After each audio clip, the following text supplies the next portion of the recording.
मुंबई नागपूर विशेष ट्रेन 6 तास उलटूनही छत्रपती शिवाजी महाराज टर्मिनसमध्ये आलीच नाहीये। मुंबईहून नागपूरला जाणारी विशेष ट्रेन अजून निघालेली नाहीये। रक्षाबंधनासाठी जाणाऱ्या प्रवाशांची याच्यामुळे मोठी गैरसोय झाल्याचं पाहायला मिळतंय। रवी खरात आमचे प्रतिनिधी आमच्या सोबत आहेत, अधिक माहिती जाणून घेणार आहोत। रवी, नेमकी अडचण काय झालेली आहे की मुंबई नागपूर विशेष ट्रेन सीएसएमटी स्थानकामध्ये अजून आली का नाहीये? काय माहिती मिळतेय? ऋषाली, नक्कीच आपण पाहतोय की मुंबई नागपूर विशेष ट्रेन गेल्या 6 तास उलटून देखील छत्रपती शिवाजी महाराज टर्मिनस मध्ये आलीच नाही। खरं तर त्यामुळे जे प्रवासी होते ते प्रचंड संतापलेले आहे।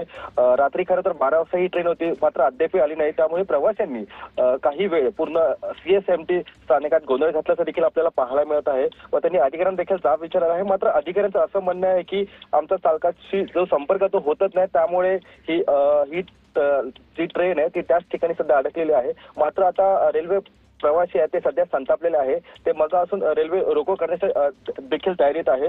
मात्र रेल्वेच्या पुन्हा एकदा प्रश्न म्हणजे या सेवेवरती पुन्हा एकदा प्रश्न उपस्थित होता आपल्याला पाहायला मिळत आहे। खरं तर गेले 6 तास उलटून देखील ट्रेन ती पुढे जात नाही, त्यामुळे प्रवासी सध्या संतापलेले आहेत। वृषाली, धन्यवाद रवी दिलेल्या सविस्तर माहितीसाठी।